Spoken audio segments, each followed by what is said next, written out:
Okay, and we're live. Tēnā koutou katoa, and welcome to this webinar for the Whangarei District Council Annual Plan of 2022 to 23. My name, this voice you're hearing, I'm Craig Nielsen. I'm going to be acting as the technical admin for this virtual meeting. So you might see my initials, CN, and anyone that's joining us can feel free to please direct any technical support questions to me. This meeting is being held on Microsoft Teams, and we actually have some members of the public that are joining us there. But it's also being live streamed on Facebook, and the recording will be later published on YouTube. Shortly, I'll be passing this virtual talking stick over to Her Worship the Mayor, Cheryl Mai, who will say a few words about the annual plan and introduce our Chief Financial Officer, Alan Adcock. He'll take you through the plan in more detail. At the end of the presentation, I'll pass on the questions that we get from people who are joining us live. If you would like to ask a question, please just type it in the comments field of the live stream, or for that matter, the Teams meeting. I'll be somewhat busy. I'm just going to be allowing people in as they turn up. And yeah, as above, feel free to ask whatever you'd like in the chat for wherever you're joining. I'll help to sort out whatever you need. I think that about covers everything. So without further delay, I'm passing on to Her Worship the Mayor, Cheryl Mai. Thank you, Craig. How exciting, a new way of communicating with our community and this engagement with the annual plan for the year 2022 to 2023. Hopefully you've had a chance to see some of the documentation around our consultation for the annual plan, and I know Alan will be going through that in detail, so we're looking forward to your questions, but more importantly, we're actually really looking forward to your feedback. This is your chance to have your say on how we plan for the financial year starting on the 1st of July this year. So I'll hand over to Alan, but it's my absolute pleasure. You'll see that there were a number of people are joining us, and nice to know that this will be in perpetuity available to be looked at again. Thank you so much, and I'll pass over to Alan. Thank you, Your Worship, and good morning to everybody. As Craig said, I'm the Council Chief Financial Officer and have been heavily involved in the preparation of this plan, which has been endorsed by Council to come out to consult with you on. I think we're going to start with Jane is going to start sharing the slides for us. And we're going to start with a brief video outlining the highlights of the plan.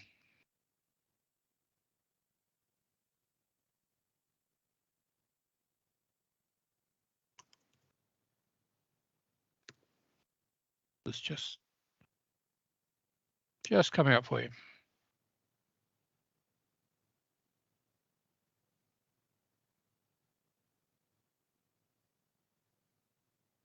And this time I'll do it with sound.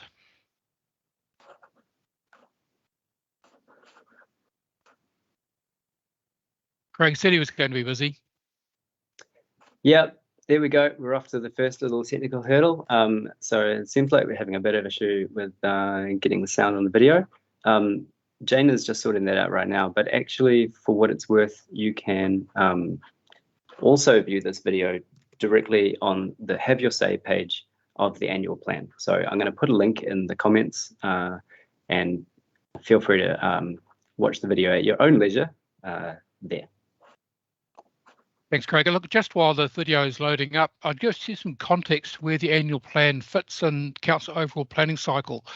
Every 3 years, we do a 10-year plan called the long-term plan, which we set out Council's aspirations, plans, service levels and budgets and financial situation for the next 10-year period. However, every year we update that, just looking at what's changed. That could be things in the environment or things which Council has had feedback from the community, they want to tweak it slightly. And if those things are significant, we'll come back and consult with you again. So the annual plan is not a complete rewrite of the LTP, it's just picking up key differences from what we had originally planned for year 2 of our long-term plan, which we adopted last year. So in this year, we obviously deal with some pretty significant things in the economy, mainly driven by COVID. That's led us to have a look at our capital program, look at the cost of things, also look at just how much we'll be influenced by not being able to get our hands on materials for projects. And that's led us to rework that. So broadly in line with what we originally planned, but also quite a big overhang from this year, because as you're probably aware, if you're involved in any sort of construction activity, it's been hard to get things done this year. So we've got a lot of projects we've had to carry over to the following year as well and allow for those. So those things have gone into just tweaking the plan. And a couple of significant things we want to talk to you about. It's things coming out of the rates, property revaluation for rating, and also the impact of changes in the water space. So I think Jane is ready now to share the DVD, I'm hoping. So the video, it's coming up. Well, I'm seeing something different now.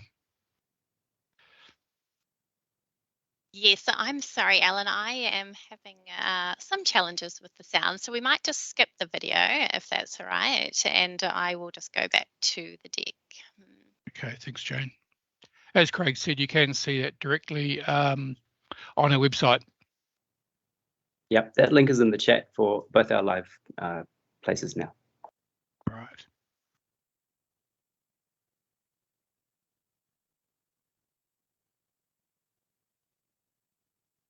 Okay, if you just straight through to page 3, then please, Jane, presenting. Right, so as I said, we have adopted a long-term plan last year. We're broadly on track with that, but we do want to adjust to a couple of things which have happened in the environment, which we think we're to come back and make changes to that, but consult with you as a community first of all. So the first one is the impact of the property revaluation on rates, which is the next slide. We'll just wait for that slide to show.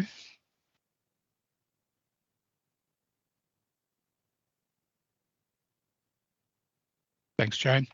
So every 3 years, we go through a process where we revalue all of our properties for rating purposes.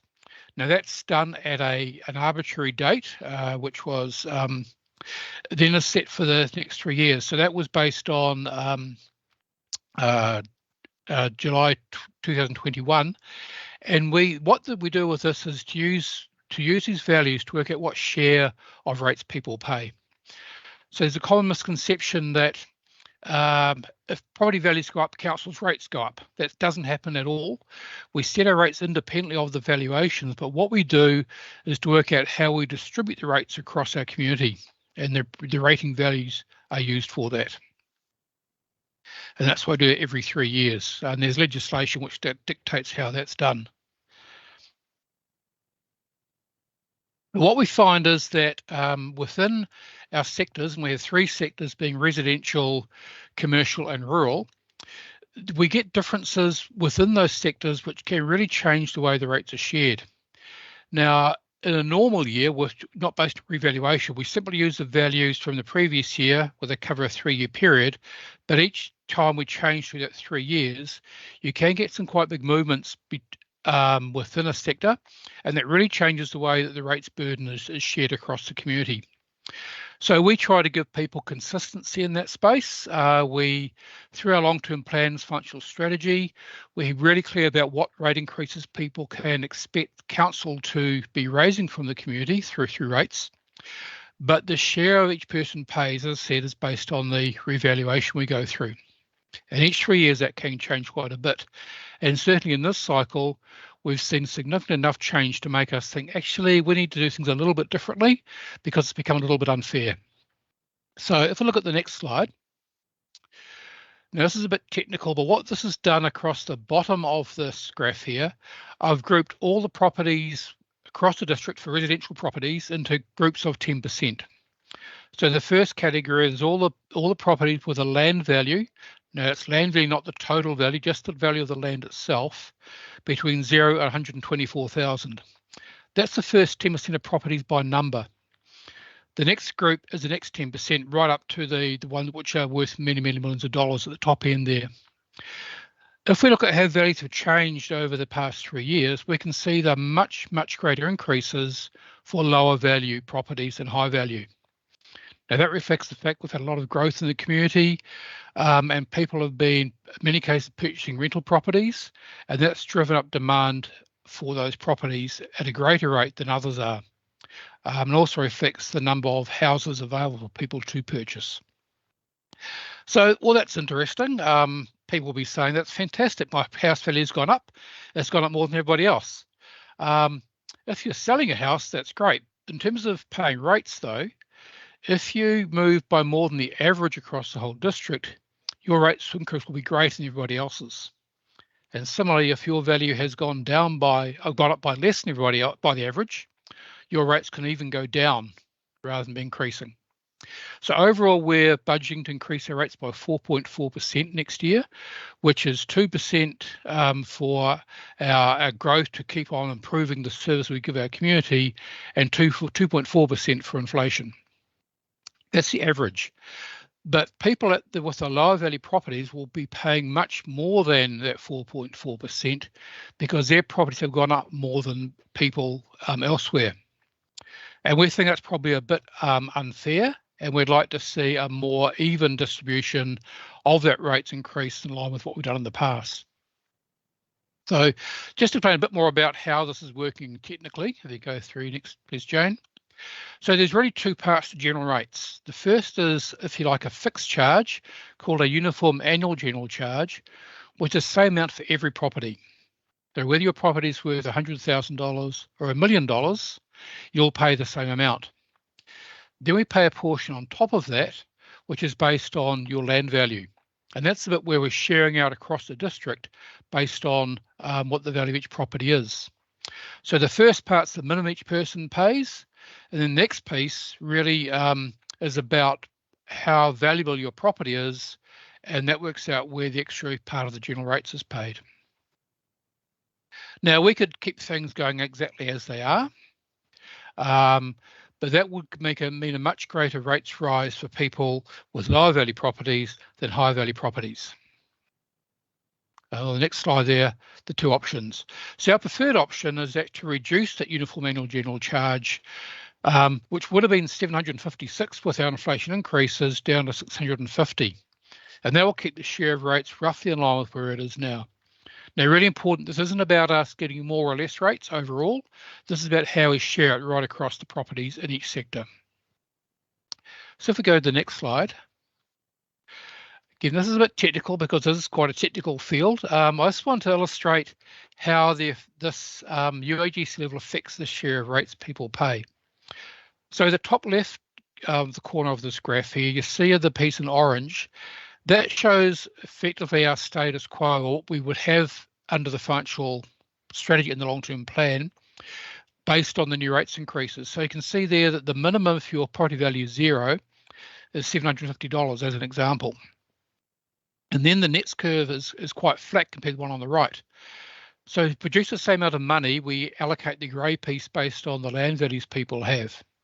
If you look at the right-hand graph there, you'll see the orange bit is much lower, but the line is steeper. And what that's showing is we're moving the rates burden away from people with lower value properties more towards higher value. Now, it's not that we're trying to change that. It's just we're trying to do this to maintain the way things are as much as we can. We're not trying to all of a sudden change our rating philosophy and say people with high value properties can afford to pay more rates compared to others. We're saying unless we do something, we're actually moving it the other way by accident, if you don't want to do. So if we go to the next slide, this really illustrates this point. Again, there's 3 lines on here. The blue line shows where council got its rates increase from last year, again, based on those same groupings of properties. So the properties between 0 and 124,000 brought us in about $180,000 of increased rates in the year we're currently in. And as you can see, the very high value properties, the last 10% of the most high value properties across the district, brought us an increase of $400,000. Now, last year was a catch-up for COVID, so the rates increase is a bit higher than we're proposing this year. So if If we look at the orange line, that's where the increases would come from if we don't adjust that UAGC. Because I showed you back a few slides ago, the lower value properties had much greater increases compared to the higher value and compared to the average. So what would they be doing instead of getting, say, the $200,000 we got from that group last year, we're getting up to nearly $300,000. And at the higher value properties, they're getting way, way less than they've done previously. Now, what the proposal we've got on the table is, our preferred one, is that green line there, which restores the trend to back what it's been previously. So we're not trying to change the way that rates are distributed. We're doing what we can based on the latest values to keep the distribution roughly the same. And that's simply because we think that's a fairer for our community, particularly the people with lower value properties who may be struggling more than others just to put bills on the table, food on the table right now, the way that inflation's gone across many core living expenses. So this is out there for your feedback. Again, reiterate the point, it's not about getting more rates. It's not about trying to change the way things are. It's trying to keep things as far as we can the same by making this change. Then the next big change we dealt with is water rates. And there's two things that are going on here which are really changing the financials around our water activity. And this is drinking water we're talking about, not wastewater or stormwater. Now, we know there's lots of reform potentially in this space, but it hasn't been finalised yet. So we're working on the basis that things aren't going to change and that we'll retain control of our water assets into the future. Now, that's for two reasons. One is because the changes haven't been announced by government as yet, but also our council have been really clear that we want to go alone and stay looking after assets. We've done a great job with them. We want to keep on doing so. But there's two things which have come along which we need to deal with. Firstly, regardless of the water reforms, the government has recently announced a whole of higher drinking water standards, which we'll have to comply with from the 1st of July this year. Now, that means a lot more testing of our water, a stricter treating regime, and that's going to cost a lot more money for us to do. It'll cost every council more to do, but the estimated cost for us is $905,000 each year. That's a significant amount of additional staff and water testing we have to do across every one of our water sites across the district. We have multiple places we draw water from. Each requires testing on a very regular basis. So we already think we're providing fantastic drinking water. Our new water plant is definitely ticking all those boxes, but we are being required to do even more testing than we are now. The other big impact has been the change in the operating model of the refinery, where they're no longer processing oil, turning into petrol. Now, that was a major user of water through that process because it relies on steam generation and right through the refining process. So they were a super user of water. They had more water than any other company in Whangarei or Northland or even New Zealand by a factor of 10 or so.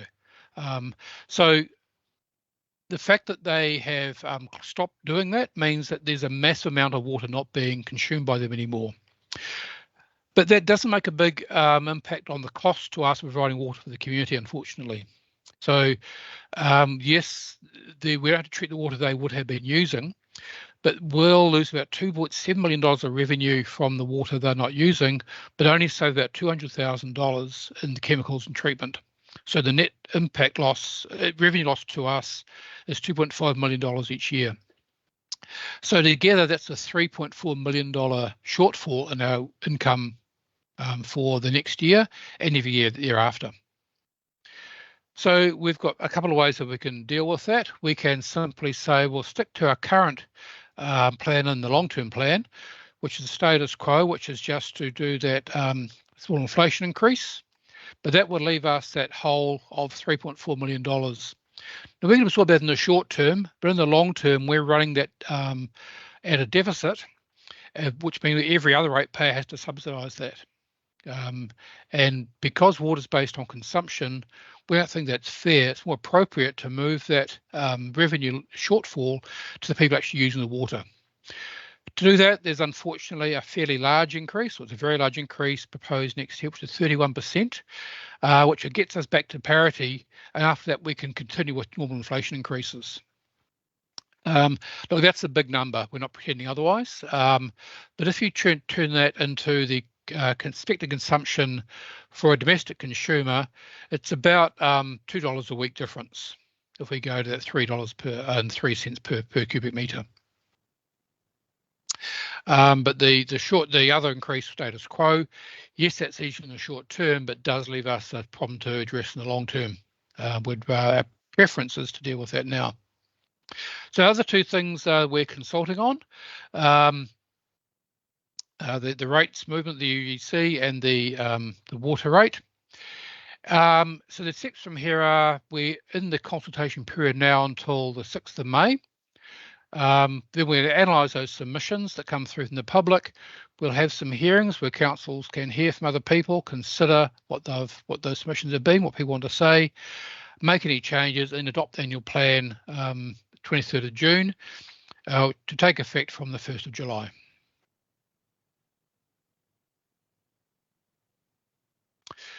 And to process there, we'll take questions from Craig. You can find out more information on our website and make submissions with the online form there. That period closes on the 6th of May. But Craig, back to you. Great, thank you, Alan. I know that I definitely learned something, and we've had a few questions that have come in on the chat so far. So just while I try and collate a few more of those, I'll ask a couple of the easy ones. So first of all, Alan, is the airport a part of the annual plan? That's a really good question. Only on the periphery. We're doing a separate consultation process for the airport, which is about to kick off. In fact, council is considering the consultation document for that tomorrow at an extraordinary council meeting. But look, the airport is years and years and years away. This is just a very preliminary part of the process.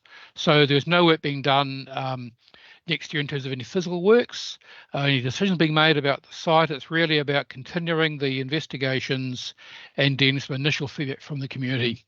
So the only money being spent there is really about working through that process as part of our normal operating processes. That's great, thanks. I've got another fairly broad question here. Tony asks, can we find efficiencies among councils to be able to reduce rates costs? Sorry, Craig, was that across councils or across council? Sorry, I mean within Whangarei District Council, are there any efficiencies that we could find to be able to reduce rates costs? Again, a really good question, and it's something we do all the time. Part of the long-term plan process, we go out and ask the community about service levels, all of our key activities, whether it's parks or libraries or water, and then we allocate resources to attain those levels of service. So, but within that, though, we work really hard to do things efficiently as possible. You can always find ways to stop doing things or cut doing things, but ultimately they can impact on the level of service we're offering. So the first step is, do you happy to adjust that level of service, maybe having a lower standard to save money? But if that's not the case, we need to make sure we're doing that efficiently as possible, whether it's technology, whether it's through sharing resources, but something we look at on an ongoing basis.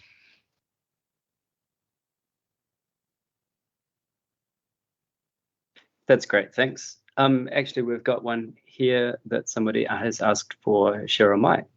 So I apologise, we're trying to keep the questions mostly to ones that are about the annual plan, but we'll let this one slip through. Your Worship, Phoenicia asks, are you seeking another term? Thank you for the question. I am at the end of October of this year. I will not be standing for election for the Mayor of Whangarei again. So I will have finished my 3 terms, and I'm very, very proud of what we've done in the last 9 years. And it'll be up to a new Mayor to continue on with the good work. Thanks for the question. And I'm sure Phoenicia will be thankful for your answer. we're going back to Ellen and about the annual plan. Wayne asks, why do rates go up every year? Yeah, that's a good question. Unfortunately, it's because everything goes up every year. Same as groceries, councils are faced with inflationary pressures. We use something called the local government cost index rather than the consumer price index, because we buy things like bitumen to put on our roads, we buy steel for doing buildings, we buy drainage pipes, and they have their own inflation drivers just like everything else. That's one reason coping with that inflationary pressure, as well as labour costs that come through there, as every employer had to deal with the minimum wage going up, and that's driving up all employment costs right across the spectrum. So those things go on every year, and every business faces those. But also we're conscious that there are growing expectations in our community about what council provides. And I mentioned the service levels before. If we look back 20, 30 years ago, people were happy with the different level of, say, how wastewater was treated to what they are now. They've asked us to bring in things like curbside recycling. So we pay the cost of adding that collection process on, which wasn't there 20 years ago. So all those things add on as well, and that's what we do with the rates increases, just to absorb those things that are going on. We're also building more assets all the time. Every one of those assets, things like the new park at the town basin, requires additional maintenance as well as depreciation, so we can renew the asset in time. So all those things add to the bills that council has to pay each week.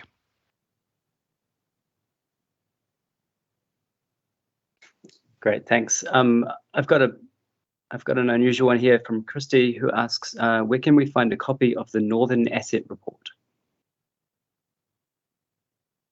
So I'm not familiar with that report. Maybe we can engage separately with Christy and find out. Yeah, okay, that's good. I've asked for clarification. Yeah.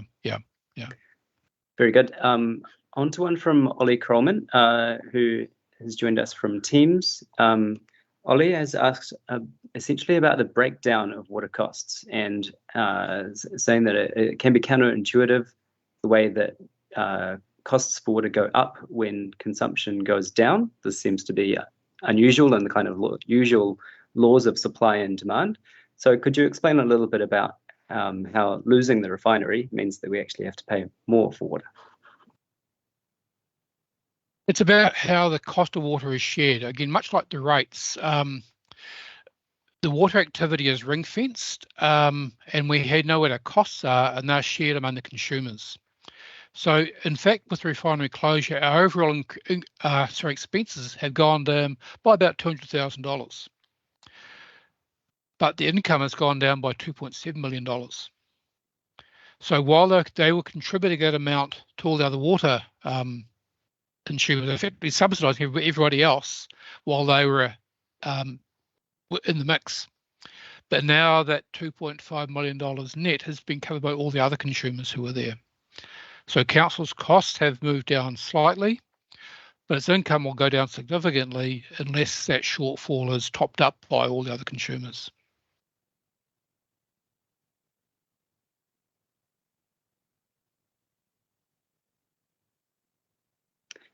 Very good, thanks. We've got another question from Christy here, who asks, how does Whangarei District Council financially support the district area and fund services if Three Waters reform will take water, wastewater and stormwater assets into a new entity?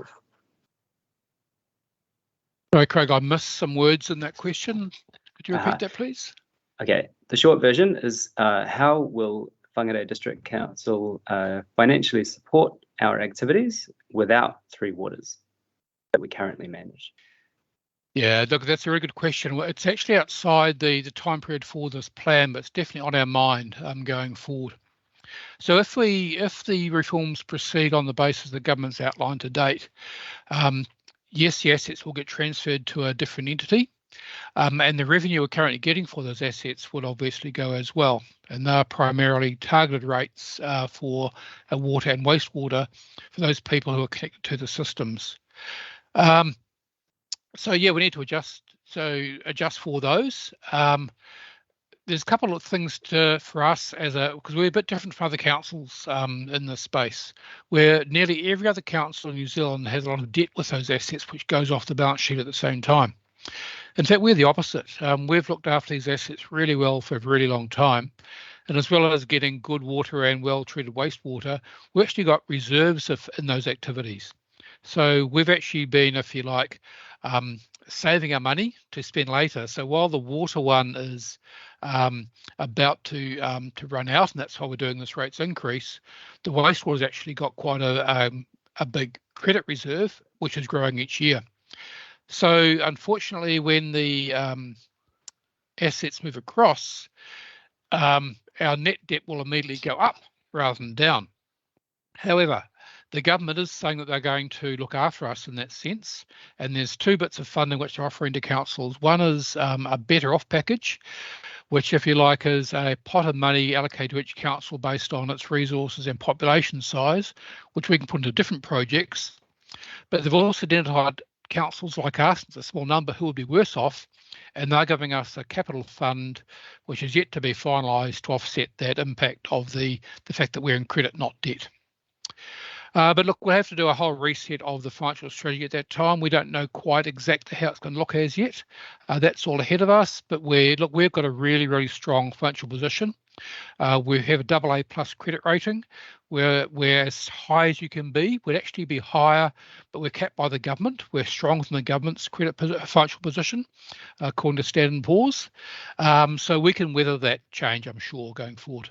The exact detail yet to be worked out, but I'm very, very confident we're in a great place to deal with that if the reforms do take place. Great. And following on from that, we have a question about the practicalities of Three Waters if it is reformed. Tony asks, how much will water rates increase by? That's a crystal ball I don't have, unfortunately. Yeah, the government case is saying that water rates can go down. We're not so sure that will be the case. I see the mayor's nodding. She may want to contribute to this one. There are many, many unknowns about this. We think that our ratepayers are best served by things staying as they are, and we don't know exactly how it will play out going forward.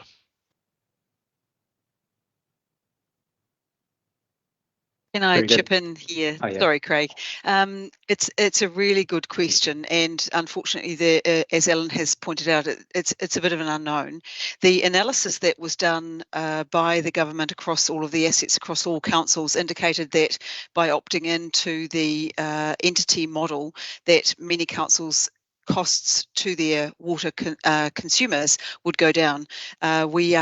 Our analysis indicates that may not happen, but certainly the counter to that was that if we didn't join, that the costs would increase exponentially. We also don't necessarily agree with that analysis either.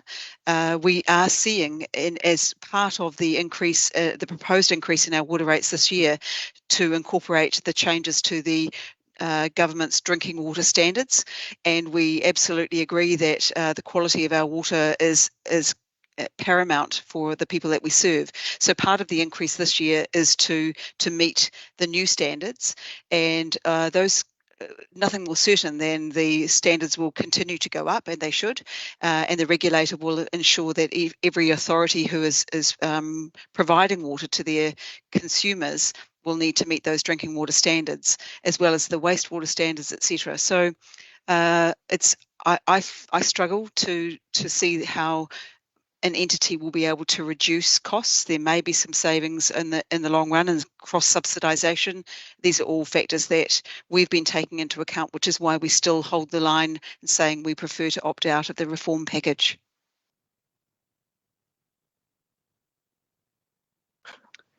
Thank you both. That's a really good answer. I think it's as good an answer as we can give at the moment. Jenny asks, is there ever an external audit of council efficiencies? Yeah, look, a very good question. That whole issue of transparency and accountability is central to the model that we work under. So every year we get audited by Audit New Zealand as part of our annual report process. They come back in, they look at our how we've allocated costs and reported those through each activity, and how we've measured against the levels of service that we do. So that makes sure that what we've done is done accurately and presented transparently, and meets all accounting standards that are required of us. And that ensures that report is then put onto our website and made public for people to see. So that says one part of, I guess, your question, that are we doing it? Are we being open at what we're doing? The next question is, are we doing it as well as we can, as efficiently as we can? And while there's no mandated process for that, which is done by auditors, it's something that we do look at. We benchmark against other councils. We know we've got a group called the G9 who are similar sized council with the same footprint as us. People like Napier, Hastings, New Plymouth. And we should be doing things roughly as efficiently as they do. There are differences between councils. Some councils have, say, all their park staff internally, and some like us outsource those things to a third party. So it's hard to get a really clear like-for-like comparison right across the board. And because different councils have different levels of service that their community want, you can get differences there too. So it's hard to have a really I guess, objective assessment to say exactly how much each council should be paying for each service, but we know within a ballpark where we're really efficient. We know where rates sit across other councils in New Zealand, and we remain among the lowest in New Zealand in terms of the average regional rates compared to any other council, and certainly among any council who's doing the range and level of services compared to us. We're definitely efficient because not only are we covering all our bills, we've still got a really strong financial position without a huge amount of debt. So I believe we're being really efficient. We can always find more. We're always looking for more, but I think we're in a really good space that way. Great, thank you, Alan. And I think you were born for this question. We've got one here asking if we're currently leveraging our AAA rating, how will the Three Waters losing those assets change that? Yeah, that is a really good question. It's been exercising my mind for some time, and watching how this plays out. It could potentially lead us to a slight downgrade in our credit rating. That'll depend what else we do around that to understand what our cost structure is, and what our debt is before actually those reforms take place, and how much the government pays back to us. I would say I'm hopeful that our credit rating wouldn't slip, but I wouldn't say at this point I can be confident about that because all the information is not there. But either way, we'll remain among the top tier of credit rated councils in New Zealand. Great, thanks. I knew you'd run with that question.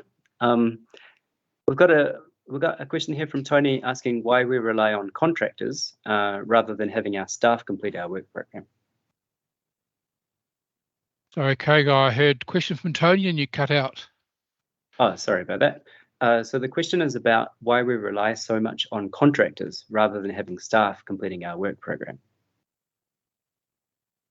Yeah, look, again, that comes down to efficiency. Our work program is variable through the course of each year and each series of years. And one organisation will always have things that can do with a group of people, which may be not enough sometimes and too many other times. By using contractors, they work with other organisations with the same sort of thing, and they can bounce off those demands. And they can also deal with sharing equipment across different sites as well. So rather than every council having 7 bulldozers, one organisation can have enough to cover all of Northland. And that gives efficiencies for all of us if we do it that way. But again, it comes back down to what's the most effective, efficient way of doing things, not just in the short term, but in the long term. And for us, we've always got an eye on today, but also 50 years out as to where we're taking this organisation and this district. Great, thanks. This is going to be a hard one to word, so I'm just going to read it exactly as is. It's a clarification from Ollie, who asks in Teams, We are asked to accept a 31% increase in water rates because of the refinery shortfall. If we were already part of a North Water entity, so that's under Three Waters, together with Auckland, then would it not be likely that the shortfall would have been a relatively minor blip and not cause such an extreme price hike? Yeah, it's a really good question. The answer is probably, simply because if you look at the refinery consumption as a percentage of Auckland and North consumption, it's a smaller amount. So taking that out wouldn't have as much impact, and there are more people left over to spread that impact across. So that is a factor of scale, that the increase is so big for our community right now. So in that sense, the Three Waters would make a saving there. Would it offset other increases? We don't know.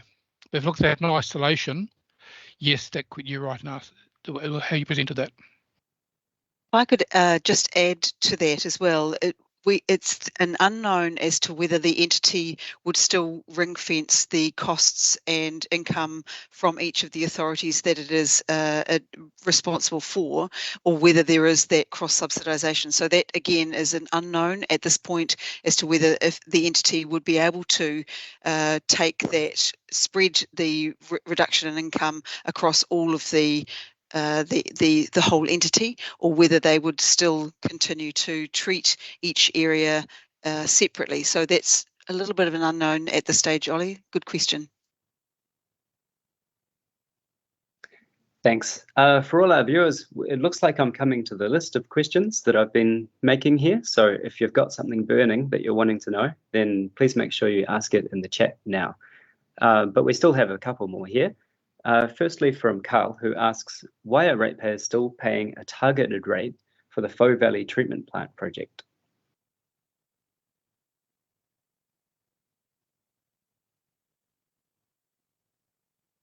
Beg your pardon, I was muted while Her Worship was speaking. It's actually not for that project, it's for the entire water activity. So that rate covers both capital costs for projects each year, but also the operating costs of treating the water. So there's chemicals, testing, staff, pumping, etc., maintenance, all that's covered as both. So we don't fund projects specifically, we fund the activity and take a long-term view of that. So we don't chop and change the amount of rates year by year. We try and give everyone I guess, a consistent approach to that. So we will run something like an activity, which we ring fence totally for the water activity. And some years we may get slightly more than we need, some years slightly less than we need. But over time, we make sure that the rates we're paying through a targeted rate for those connected to water match all of our costs, whether capital costs or and operating costs.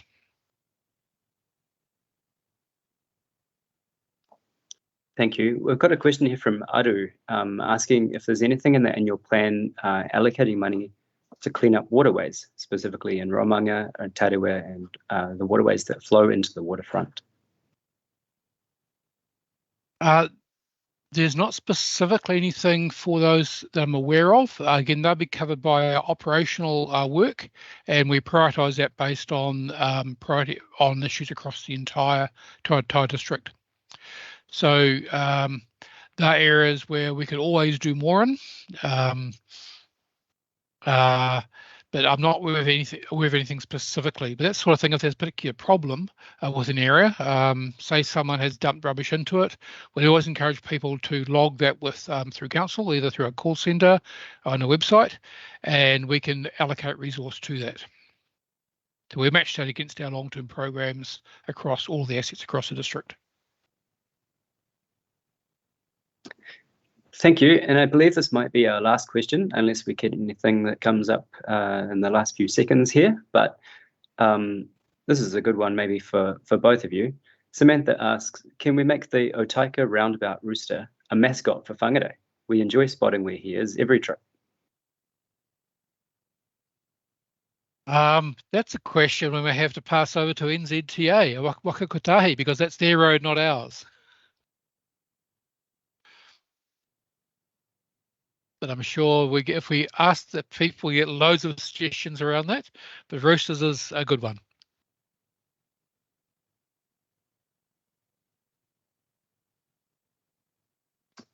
Great. And we have just had a question come up in the last few seconds from Amy, who's actually asking about the Oruku landing project. So is there any update that you can give us on that, or tell us when news will be coming out about Oruku? Okay, I'll start this, and who may wish to comment. And look, at this stage, all we know is that a group of councillors have asked for that to be added to a council agenda for discussion. There are no papers or anything with that. So what we do is encourage people to join the live stream of that meeting to find out more, and I'm sure that will be reported as well, and there may be information following the meeting as well. But if you want to see what's happening, same as everybody else, join the live stream. Yeah, very good. I will add, if you don't mind, Craig, I will add that the Oruku Landing project, you'll recall that we did a special consultation process on whether or not our council would drive that project and have it as an ongoing community asset. And at the time, the community quite resoundingly said no, and our council chose not to proceed with the project. Subsequent to that, the members of our community have been back in touch with the funder, the Crown Infrastructure Partners, for the $60 million to put into a revised project, and it will be a community project as opposed to a council project. The proponents of that have come to some of the councillors to ask for some support, and that is what we will be discussing tomorrow, although at this stage we're not absolutely certain what the support is that's required. As Alan said, we don't have any information for us. From my perspective, the project is around building a conference and event centre and a hotel on the Riverside Drive site, which is privately owned, and any council involvement would need to be negotiated. So at this stage, the project is not a council project. I need to make that very clear. And the economic development aspect of it may well be a better thing for the regional council to address. So there's lots of discussions to be going ahead, but at this stage it is not a council project, but we will be discussing it tomorrow.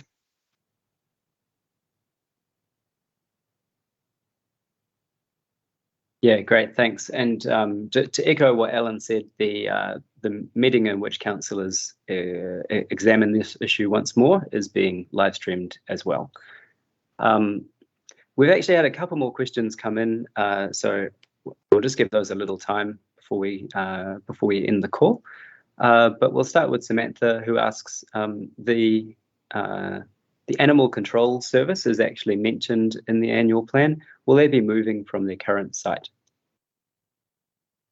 Yeah, not in the next year. So we have another site because we've outgrown the one we're in now, and also the standards for the care of animals is increasing all the time. So we're going to make sure we've got a facility which is fit for purpose now into the future. But we're not ready to make that move yet. We'll be starting the preparatory work for that. Another site near the current facility.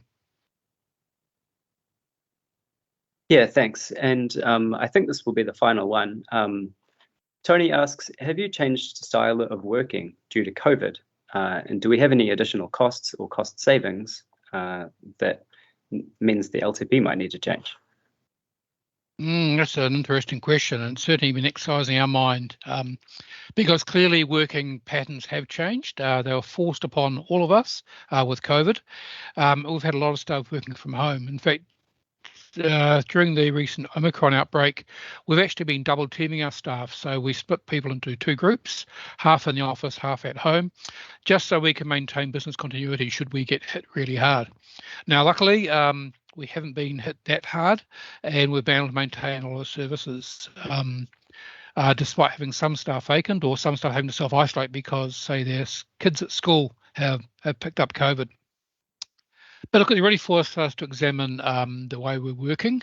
And while some people love being able to work from home and would happy to do so all the time, there's others who are craving human company and desperately get back into the office. And I think across the world, people are seeing that there's a need for almost a hybrid working model where We're open and to people working flexibly where it doesn't impact on others. They can work at different locations, be it at their home or anywhere where they have a good internet connection. But there's a lot of need to come together on a regular basis, because that's how team cultures are born, that's how really good collaboration is made, and that's how relationships are formed. So we've got the view that we got through COVID because we had a really strong culture here at Council, we had strong relationships, and they've maintained us through this tough time. But we're going to get back together as soon as we can.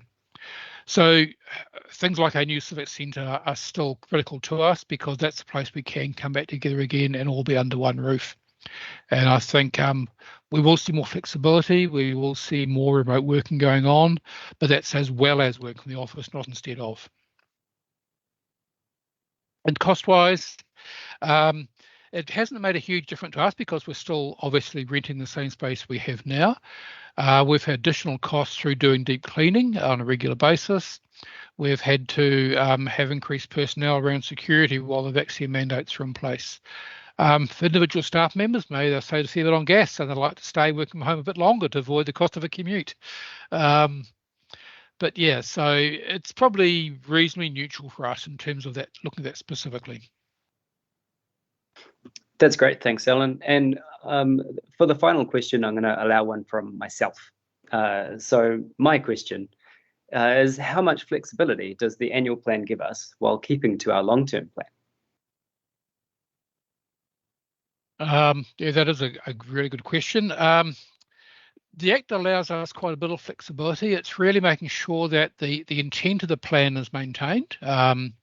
If we decide to, again, cut our levels of service, we can't do that without consulting first.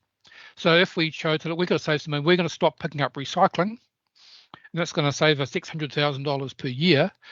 That's significant enough to say, actually, no, you can't just make that choice without asking the community through a consultation, through an annual plan process.